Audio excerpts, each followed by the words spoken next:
Anna b'shuasecha, b'shem Eloheinu nidga, Yimali Adonai kol mishali secha.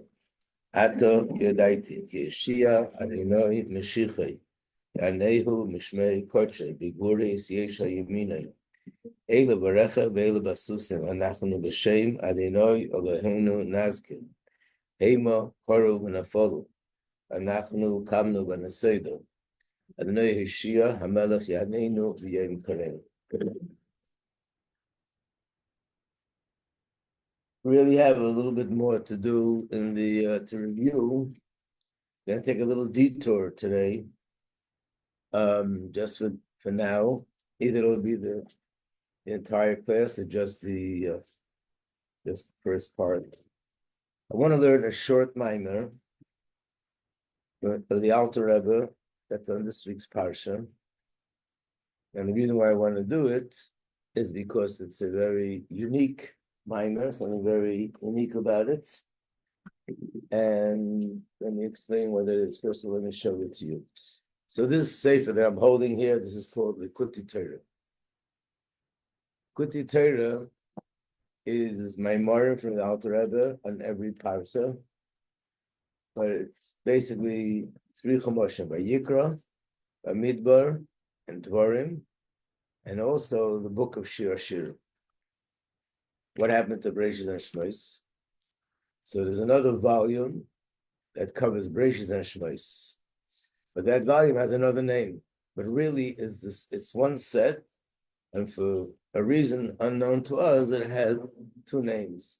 The other name is called Torah, and that's on Bereshit and Shmos.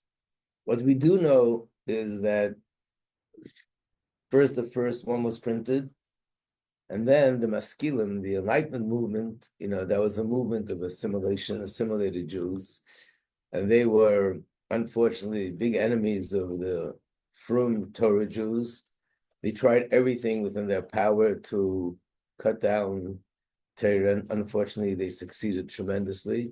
Not what they wanted, but they definitely succeeded in alienating tens of thousands of Jews from Torah and mitzvahs.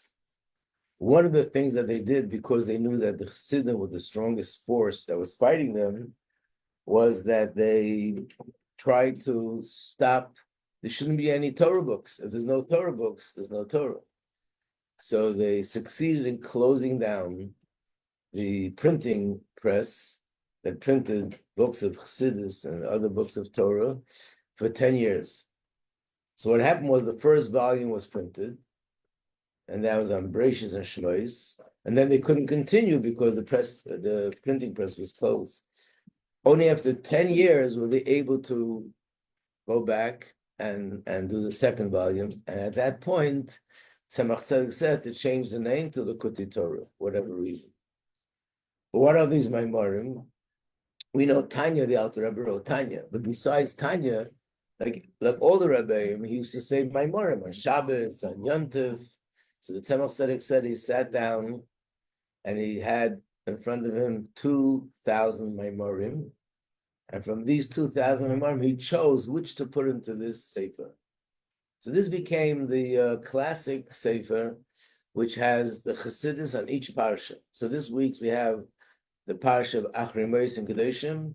If you look in this sefer, you find what is the Alter Rebbe and what does Chassidus have to say about parshas Achri Mos, parshas Kedoshim.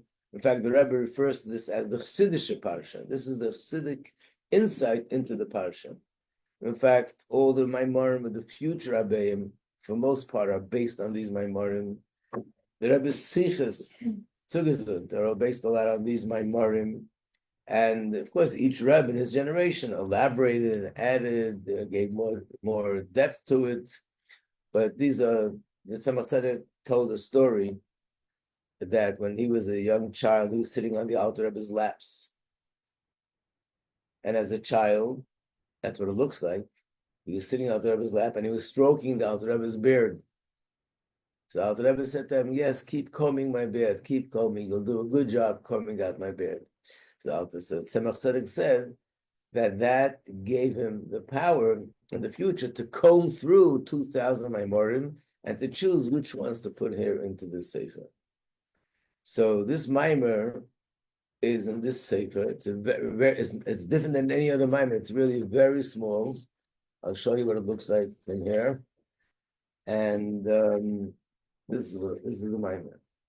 What you see here, this from here to here, very small. All the others are pages. This is like a quarter of a page. And the mimer talks about the importance of memorizing parts of Torah by heart. We'll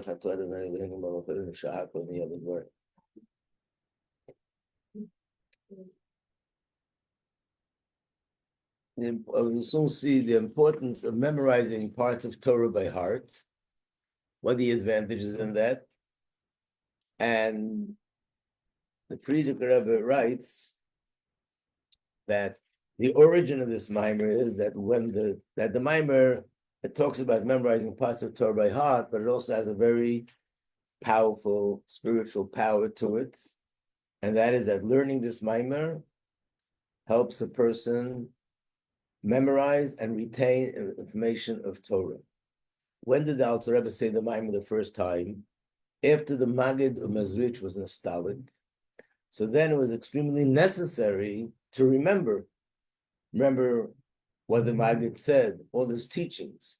Saying this mimer helped the Chassidim that they should be able to absorb and retain in their memory everything that the mimer said.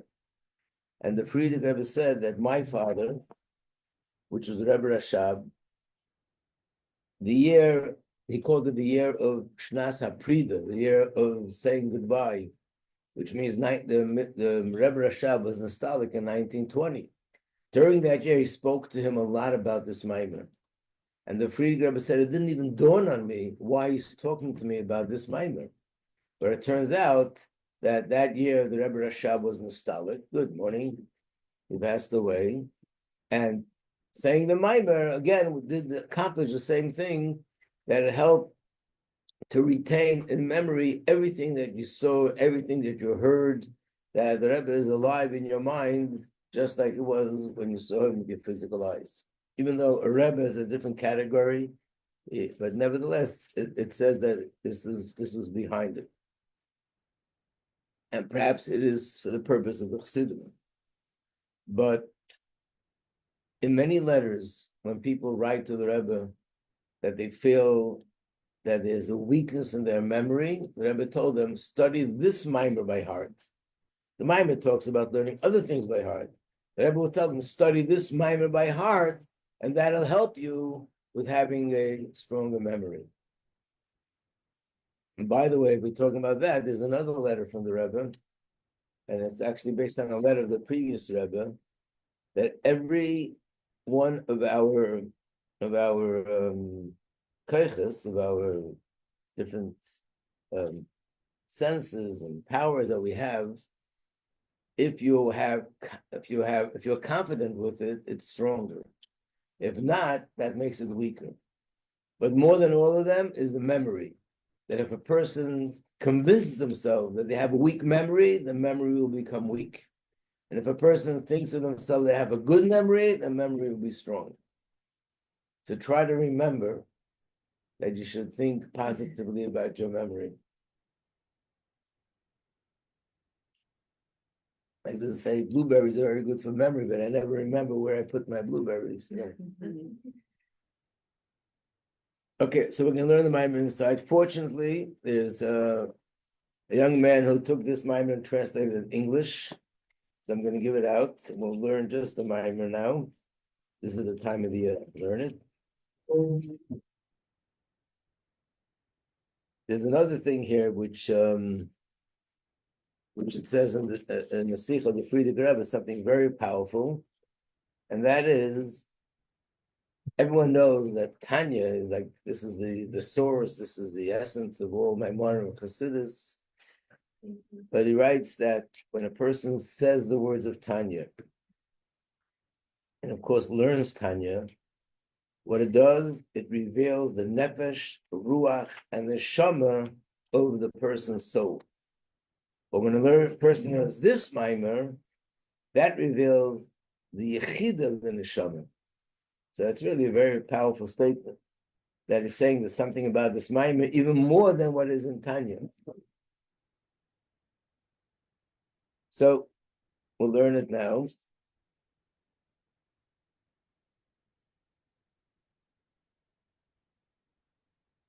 So this week is two pashas. This is in the second pasha, the pasha of Kedoshim. So first part is like an introduction. We're going to the page, have numbers on top, if you can see. It's page number 5. And it's on the pasuk Vehadarta Pnei Zaken. That's the name of the mind. Vehadarta Pnei Zaken. And what does it mean? That you should honor an elderly person.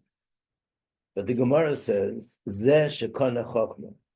Zaken doesn't only mean someone older in age, but Zaken also could mean someone who acquired wisdom. Shekana chochmah. So sometimes we can use the word Zaken even referring to a younger person. But why do we call him a Zaken? Because he acquired wisdom. So in terms of wisdom, he's like an older person. What does kana mean? Kana is a very specific Hebrew word. Kana haini kameshakasa v'teipse haTorah. There's a pasuk where it says, and those who papers the Torah, they grasp it. What does it mean by grasping? And not just, it should really say studying Torah.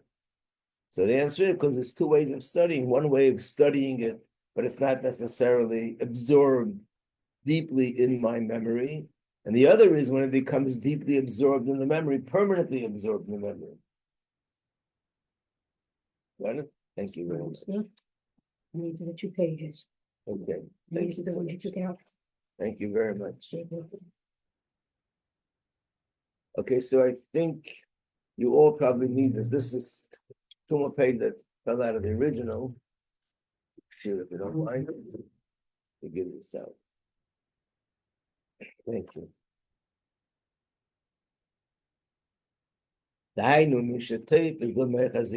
Someone who grasps, meaning he retains it in his memory, and it's engraved in his heart constantly, permanently. It's inside my heart. Let's turn the page. Mamar Vehadarta, like the Gemara says, thank you. Who's considered a true Torah scholar? The answer is it's someone who, if you ask him a question halacha, he doesn't have to hesitate. He'll immediately know the answer. In other words, just like everyone in this room, someone would say to you, is it okay to eat milk and meat together? You say, of course not. Imagine someone that any area of halacha, any question halacha, the second you ask him, he knows the answer. What does that mean? It's not only that he studied everything in Torah, but he studied it and he retained the information in his memory, and it's so clear to him that when you ask a question, he doesn't hesitate, he immediately knows the answer. So if the Talmud Chacham walks into the room, it's a mitzvah to stand up and respect him, even though he's not studying Torah now. Why am I respecting him? If he's studying Torah, I have to respect him like I respect the Torah.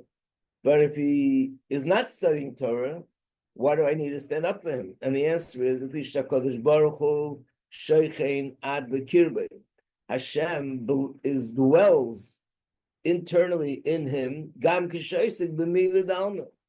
In other words, even if he's involved in other things, material things, even if he's just walking through the room, or he's washing his hands, or he's talking to somebody, but this person has Torah in him, and therefore you have to stand up from him. Being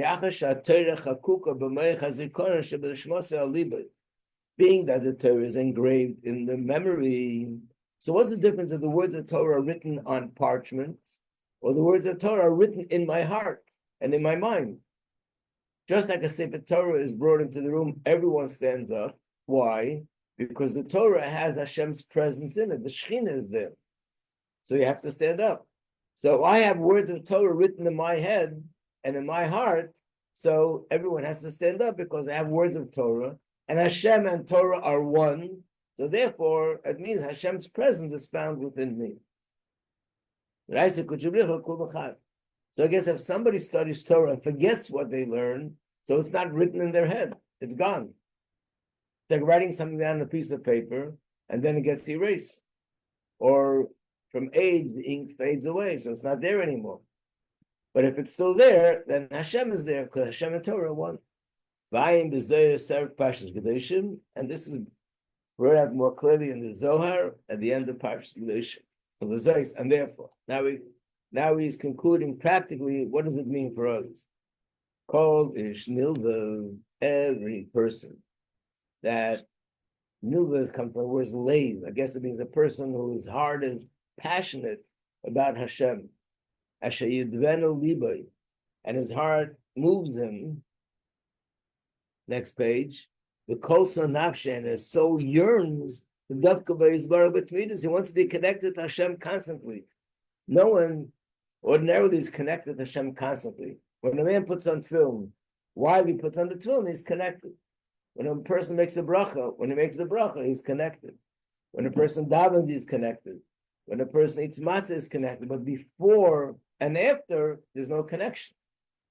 But this person, any person that's passionate about Hashem, and he wants that connection should be constant, what should he do? The answer is, he wants that Hashem's presence should dwell within him constantly, permanently. Not only permanently, but has to go period, not even 1 second should be interrupted, that there is no connection to Hashem. How's that possible? You can't be learning every second and doing mitzvahs every second. So the answer is, he should learn something of Torah by heart, know it, it's written in my head now, because I studied it by heart and I remember it. And therefore, us then, even when I'm involved in personal things, the person is eating, the person is sleeping, the person is drinking, the person is going shopping, whatever they're doing, doesn't matter. In him, even at that time, I had Torah, Alma discuss the Torah is there, but it's in a hidden way, it's in the subconscious way. In fact, this is the part of the soul that the Yud of Hashem's name shines there. And that's the Yud in Hashem's name corresponds to the subconscious in a person's soul. And that's the place where the Torah is found and written down. Next page. Shalochem beparsha kadesh li kol b'cher ksiba l'zikorim beinenecha. We know that in Tefillin there are 4 parshas, 4 parts of the Chumash, where in each part that talks about Tefillin, and these are the 4 parts that are in the Tefillin. So the head, there are 4 parts, in the hand there are 4 parts. The only difference is that on the Tefillin of the hand, it's one piece of parchment, and all 4 parts are written. The one that's on the head, if you look on the outside, you see there's actually 4 compartments. One for one parsha, one for another. And the 4 parshas represent Hashem's name. One parsha represents Yud, one parsha represents the Hey of Hashem's name, one is the Vav, and the other is the final Hey. So the parsha, which begins with the word Kadesh Li Kol B'cher, corresponds to the Yud.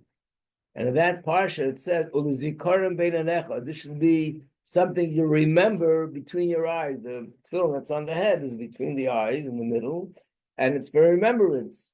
Being that that parsha corresponds to the Yud, that's why it has to do with, that's why we have remembrance, because the remembrance means it's retained in my memory subconsciously, and that's the Yud of Hashem's name. So this is an incredible thing that if a person learns something from Torah by heart, according to this, doesn't matter how much, whatever you learn, if a person knows the word Shema Yisrael, Hashem Elokeinu, Hashem Echad by heart, because I know it by heart, it's in my head. And as a result of that, it means that whether I'm awake, whether I'm sleeping, whether I'm walking, whether I'm talking, whether I'm learning, whether I'm doing personal things, Hashem's presence is in me.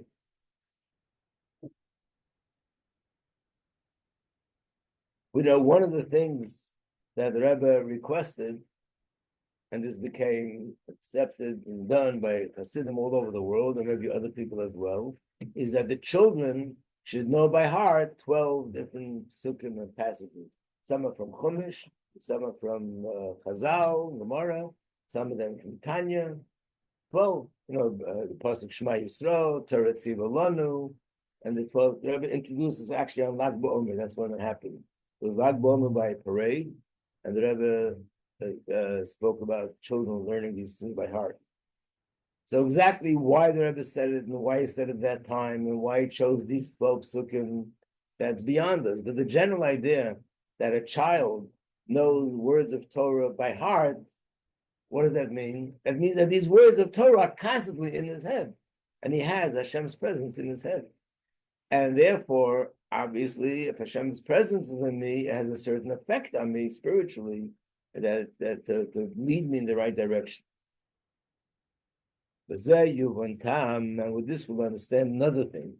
The reason why it says in Hilchos Talmud Torah, in the Shulchan Aruch, the laws of Talmud Torah, it's brought down in the name of the Sifri. Sifri is one of the Midrashim. Shemitzvah al kol echad ve'echad leida kol haTorah. It's a mitzvah for every year to know the entire Torah. How could you know the entire Torah? It means kol tayag mitzvah l'dekayim. It means to know all the mitzvahs and all their details. So, for example, when you learn Sefer Mitzvahs the Rambam, that's what you're doing. You're learning about all the mitzvahs. And by doing that, we're fulfilling what it says here in Hilchos Talmud Torah, that every person should know all the mitzvahs. What is the advantage of that, besides everything else? This is in order to draw down the light of Hashem.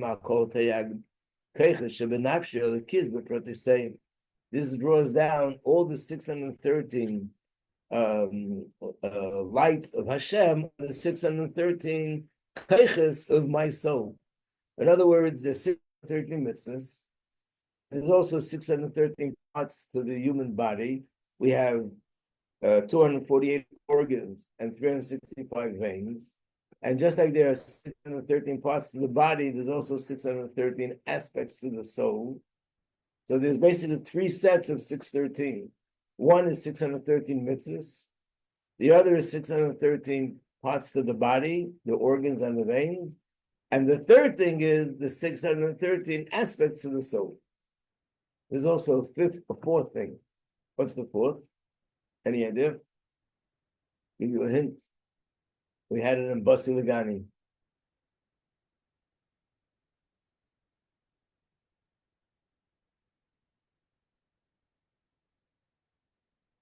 Give you another hint.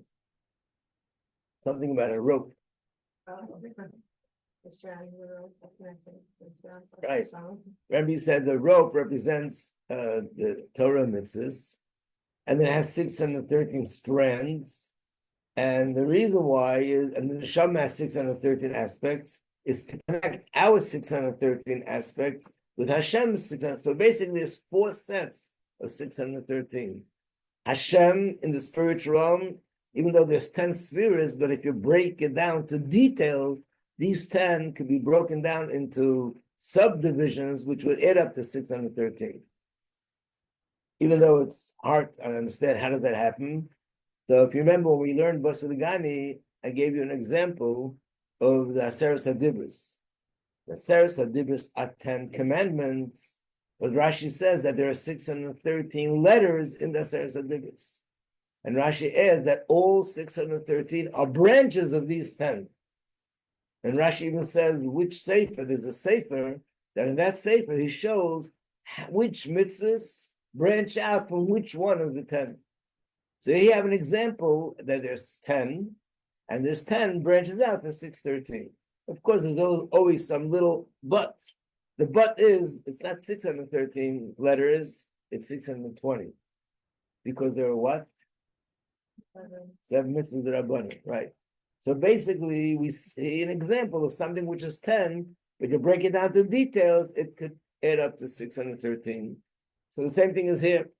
Being that we want that the whole person should be filled with Hashem's presence, and Hashem's presence in general is 10 spheres, and more specifically 613. So by doing and by knowing all the 630 mitzvahs and having it in my memory, I'm drawing down every single part of my body and soul has in it Hashem's presence.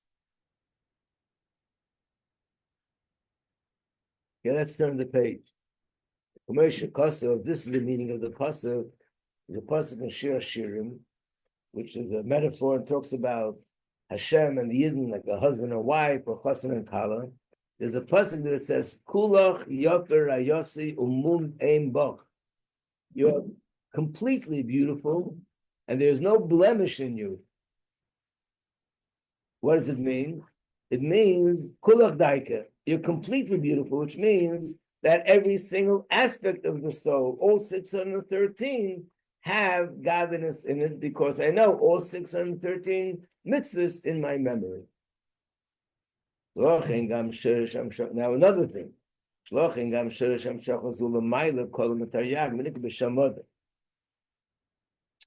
this is the fourth set that I was telling you about, that Lamaila in the spiritual realm, there's also 613. That's why the source is called Adam. What does that mean? There's a pasuk about the famous Nevuah in Yecheskel, that he saw a chariot, and the chariot had different animals that were different faces, the face of a lion, the face of an eagle, the face of a ox, the face of a person. And then it says on top of the chariot was a throne. On top of the throne, there was a person. Of course, referring to the Shekhinah. But how does it refer to the Shekhinah as Adam? Ad Musa Kisei, on that image which looked like a throne, there was an image that looked like a person. What does it mean? Just like a person is made up of 613 parts, that Shekhinah, the aspect of Hashem, also is made up of 300 and 613 different aspects. So that's why there's 613 mitzvahs, and that's why by learning it and knowing each one of them, we're drawing down different aspects of Hashem and the different aspects of the Neshama.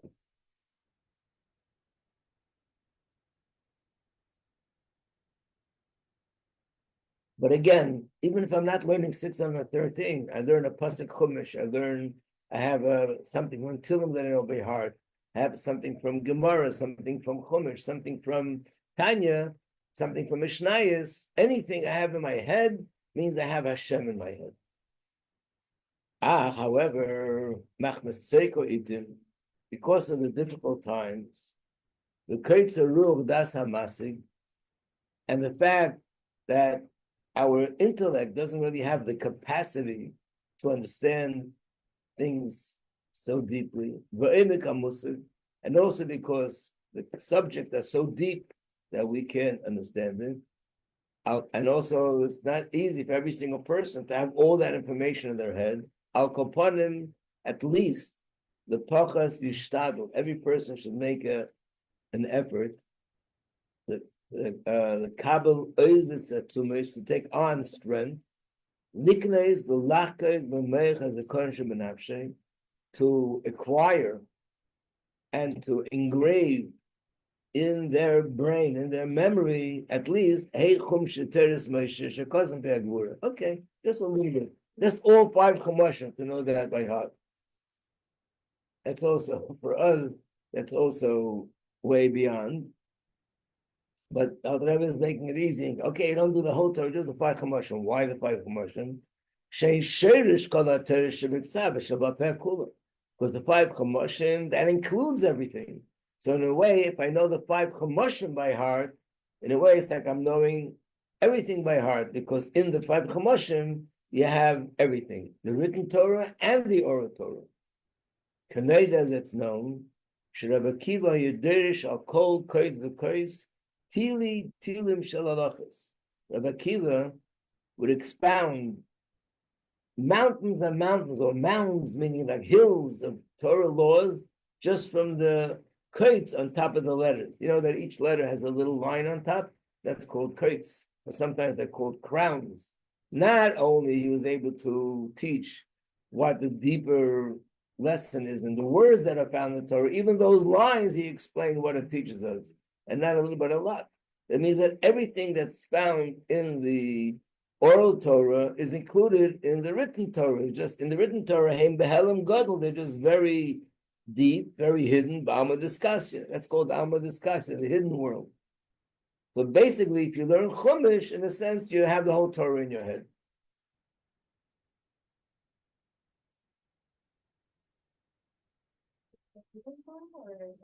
What? Yeah, hidden Torah is also there because it's also part of the oral Torah.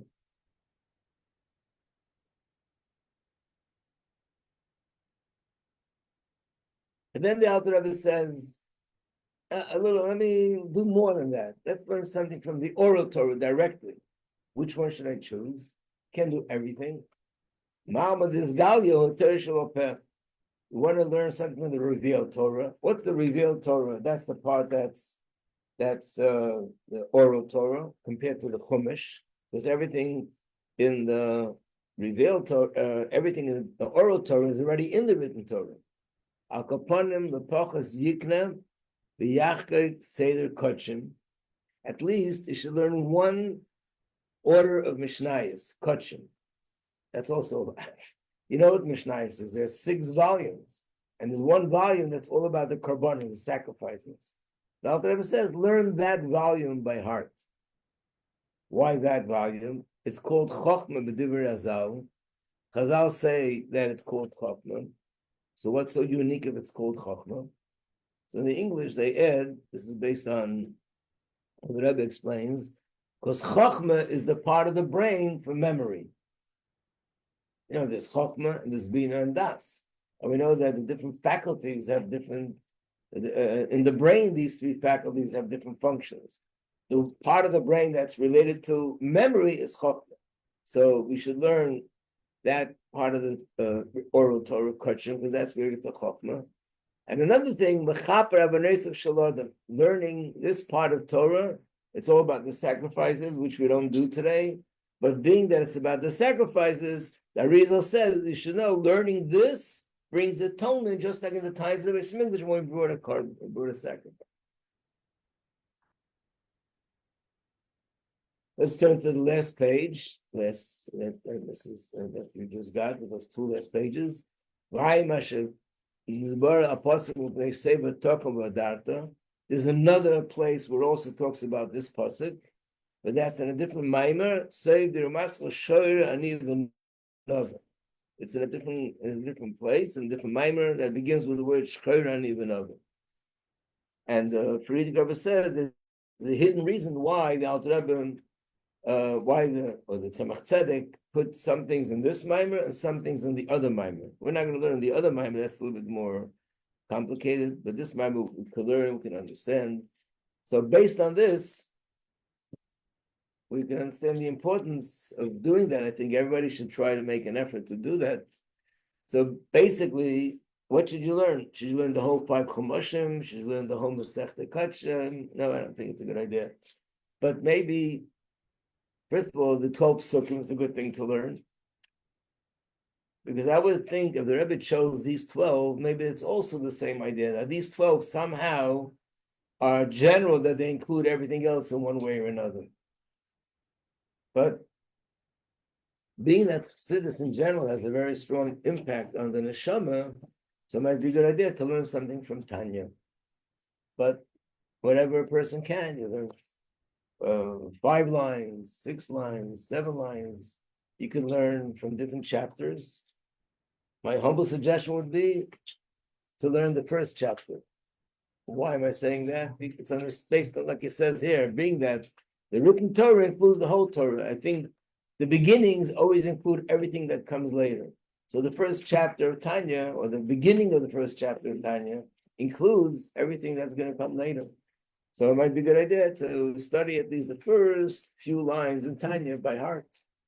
And the way to do it is not to try to do everything at once, because that's a little bit difficult, but to try to learn one line and another line. When you know it well, then you go. You can take your time. You don't have to rush. You can take your time and learn each line at a time. But why we need to learn this in Balpeh? What? Why we need to learn this Balpeh? So the whole point of the Maimon was when you learn something Balpeh, You have the words in your head. If the words are in your head, then Hashem is in your head. If Hashem is in your head, then you have bracha and you have hatzlacha in spiritual things too. Wow. And also if like music, Jewish music, it's also in our head, right? Like it's Everything's in our head. okay. Anything I think about goes into my head.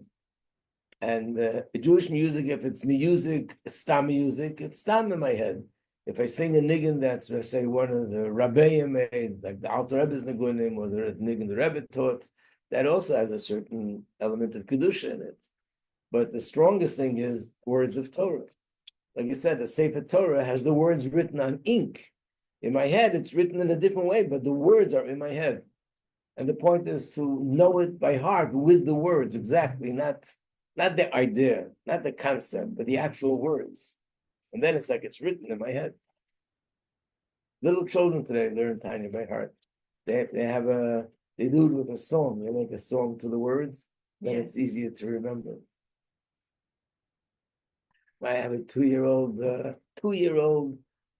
grandson. He says the first line of Tanya by heart. Wow. Yeah, you know Menachem. With the song. Is it really? So that's part of Torah. It's a part of the Navi. Yeah. Verse 6, I guess the same thing. It has a song to it, so it's easier. And you do it every Friday night. So I guess nice. Okay, so this is what we're going to be doing tomorrow, Mitzvah Hashem. We're going to start the Maimer on Sfiras HaOmer to explain what a Sfiras HaOmer is. And this also we have it in Hebrew and English. And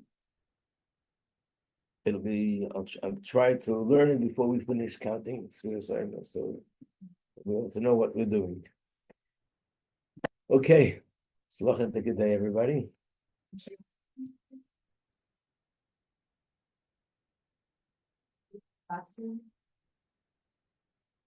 You can hold on to this, yeah.